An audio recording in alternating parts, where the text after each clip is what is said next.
When you are a seller and you are looking for trading with your partner in India or abroad, there are certain things that you must keep in mind. The first thing is that however good your product may be, whatever the quality you have, may be the best in the world, excellent packaging, excellent brand image, excellent service, excellent delivery, absolutely timely, maybe before time. But at the end of the day, if you don't get paid, all your efforts, all your marketing efforts, brand building efforts, everything goes to waste. So ultimately, the bottom line is you got to get paid for all the efforts that you put in.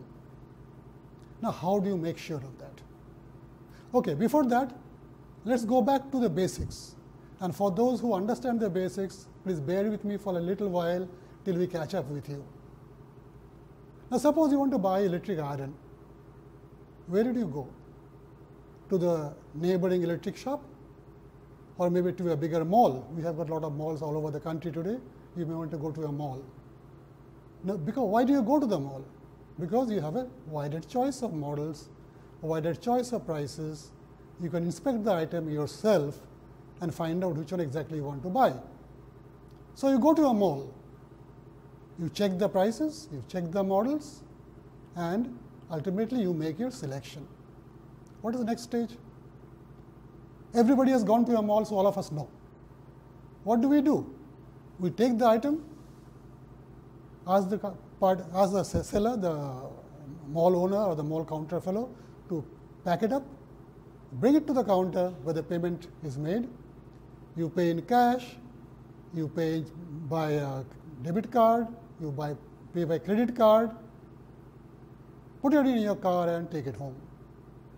Or if it's light, you don't even need a car. Just carry it home and use it. Now think of something bigger. Think of something which is slightly heavier. It's not so easy to carry it home. Suppose a refrigerator, a washing machine, a dishwasher. It costs you more. It is heavy. Maybe you can't pay with 1 month's salary all your savings. What do you got to do? You may have to ask for installment. You may have to ask them to transport it to your home. So ultimately what happens? Just think of it. You have completed several stages in the process of making a purchase, and the mall has effected a sale. So there are two parties to the situation. Either it is a buyer or a seller. When the two come together, the transaction is completed. Now let's think of what we have done here in the process. We have looked at a sale transaction and a purchase transaction. Now the sale transaction, as it has happened, it has happened from the seller's side and you are the buyer. But what has happened in between? One party has made a selection, so there is a choice of the product, choice of the quality that involves the product, the selection of the price, your choice, then details about backup service, after sales service, transportation from the point of purchase to the point of its use, installation. Transportation is one of the issues. How do you transport? Small item, you carry it in your hand. Bigger item, you have to use a medium of transport.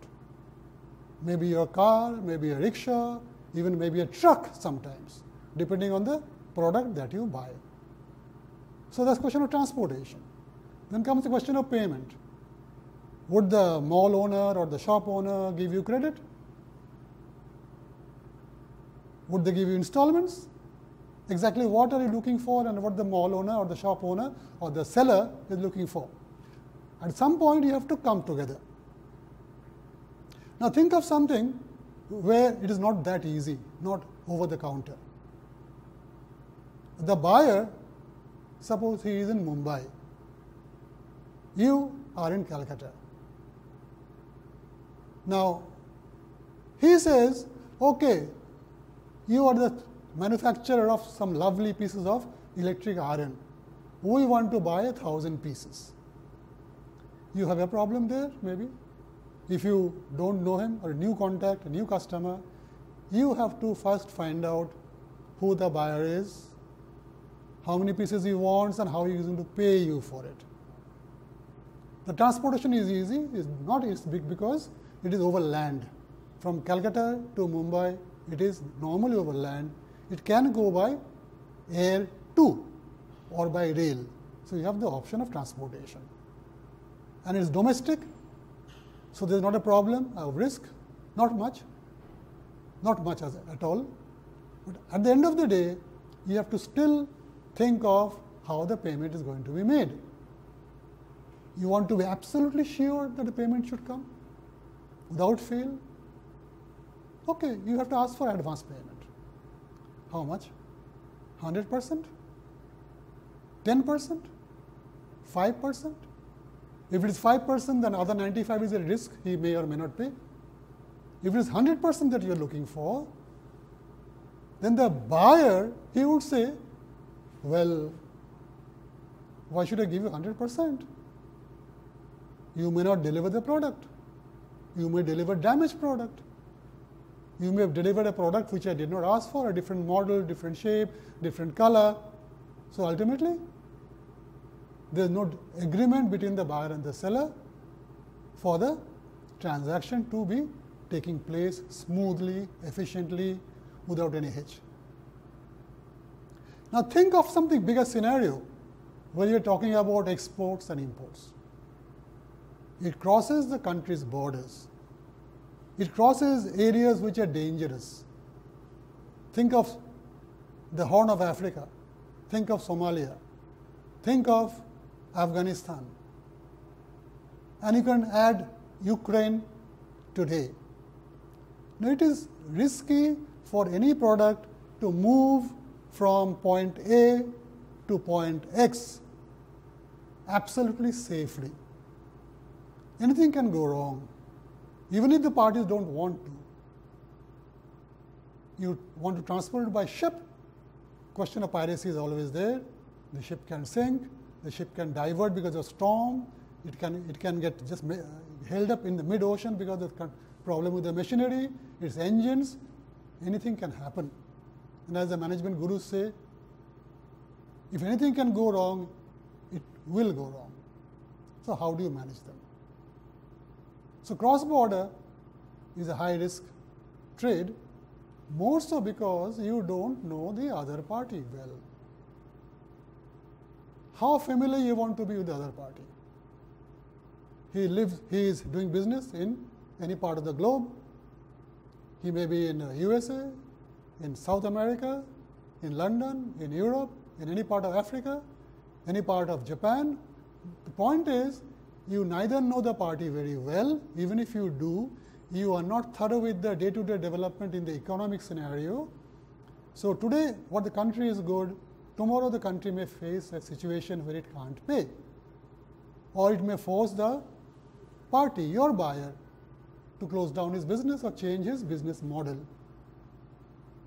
So, the question is, in a new area, in a new country, with its own laws, systems and procedures, customs rules, the legal issues, we don't even know our own legal system here thoroughly, not all of it, not even part of it. Not to talk about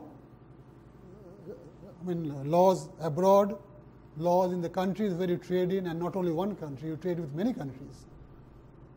Can you know the laws of every country? Practically impossible. So, that's the risk. If he wants to take you for a ride, he can. So, how do you manage these risks? How do you make sure that you make payment the party makes payment to you, you make the sale, but at the end of the day, you are confident that your product would reach the buyer and the buyer would be paying whenever the payment becomes due. How does the transaction take place? Back to the same question. How do you manage these risks, with particularly international trade? So these risks, frankly, depend on number of issues which almost all of us know. One is simply the risk perception. If I come and ask for you for 100 rupees, you may think once. If I ask for 10 rupees, you may say, "Take, I can take the risk of 10 rupees. Give it away." But if you're asking for 1 lakh, then you're going to ask a million questions. Even then, you may not be willing to part with the money. It's a question of risk perception, and it depends on what? Many things, among them mainly the relationship. Do you know your buyer well enough, closely enough, long enough to trust him as your business partner, as a counterpart? What has been his track record? Say over the last 5 years, 3 years, 7 years, has he been paying every time routinely, smoothly, efficiently, on time? Or is it that sometimes there has been problems, but the problems are real problems, not within his control? So it's okay with you. You are confident that he is a good customer, a good buyer. So his market reputation and standing also may help you decide right now that yes, even if it's a new contact, I don't have to worry. Suppose IBM is buying something from you, importing something. Would you inquire? Suppose Microsoft wants to be your buyer. Would you hesitate at Microsoft because it's a new customer, you don't know much about him? You may, but you don't know person to person, business track record wise. What do you do? So depends on the market risks, your perceptions, the market reputation, what is the standing of the customer, what the other buyers feel about him. Then question of market dynamics and competition.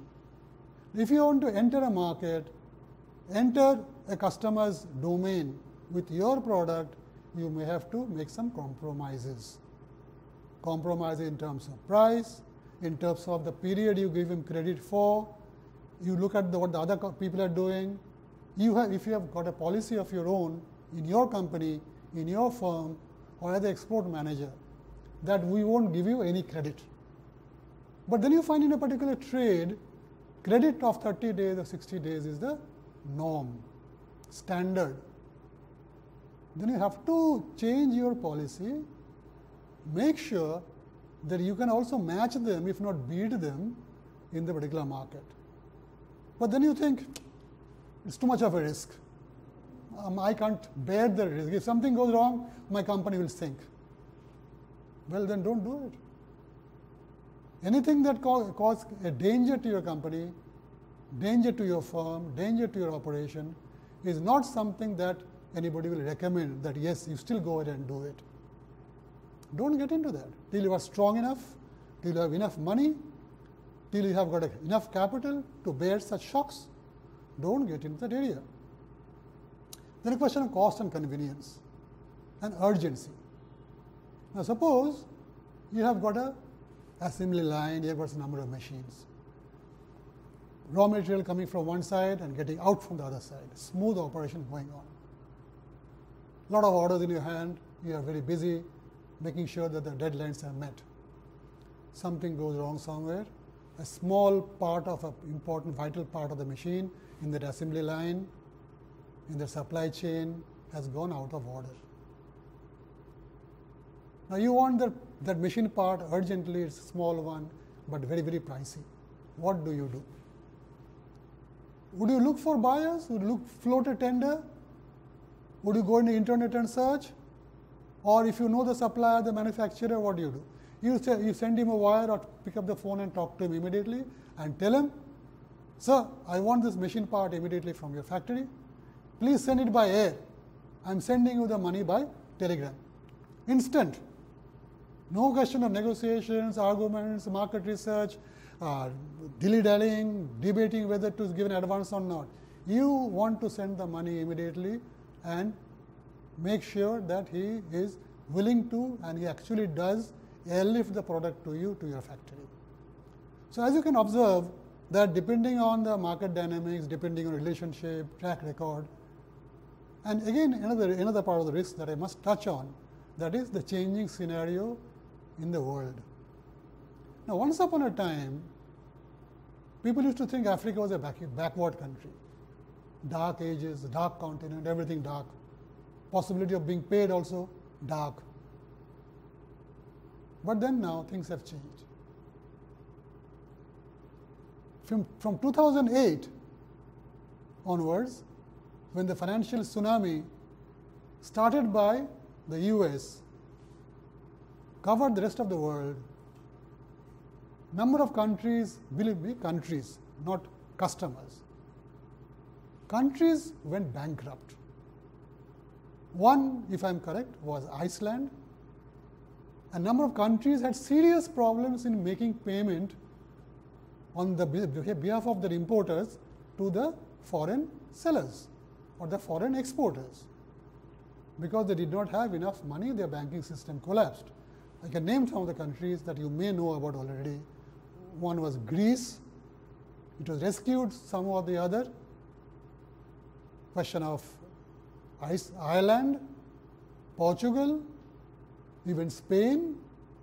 Every country in Europe had some problem or the other regarding keeping their country above the water level. Now, yesterday, any exporter would have said, buyer in Europe, number one. Absolutely number one, no worry at all.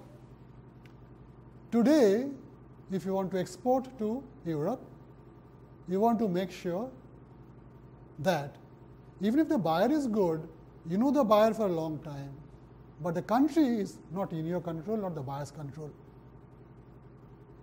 You want him to pay and you say, okay, you are good, I trust you, I have faith in you, but I want to make sure that nothing stops you from effecting payment and nothing comes in the way of my getting paid. So, let us come to some arrangement so that both of us are satisfied, both of us can manage the risks which are not in our control and continue to do business smoothly. Because at the end of the day, both the parties, the seller and the buyer, both of them want to do business. So, what are the options? What are the options for payment between the buyer and the seller? The buyer needs to know how you want to get paid as a seller, and the seller would need to know what arrangement would be suitable for the buyer to pay the seller.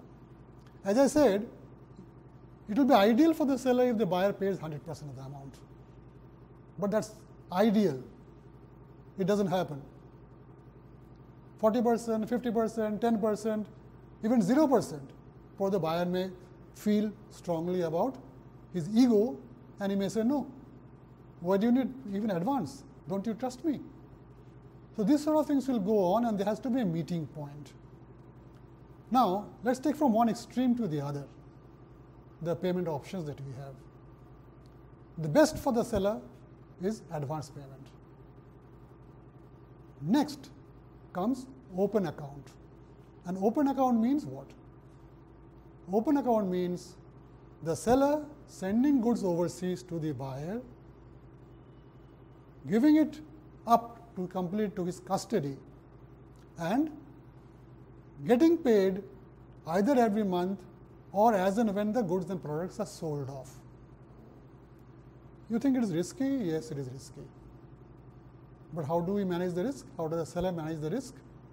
He simply says that we need some other arrangement. That one is usually that happens in diamond trade.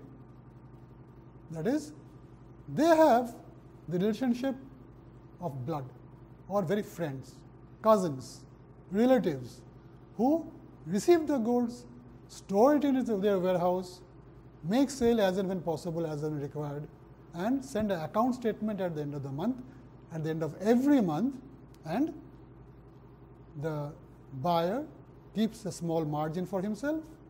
He debits the expenses from the amount totally received against proceeds, and finally, the rest of the amount is sent to the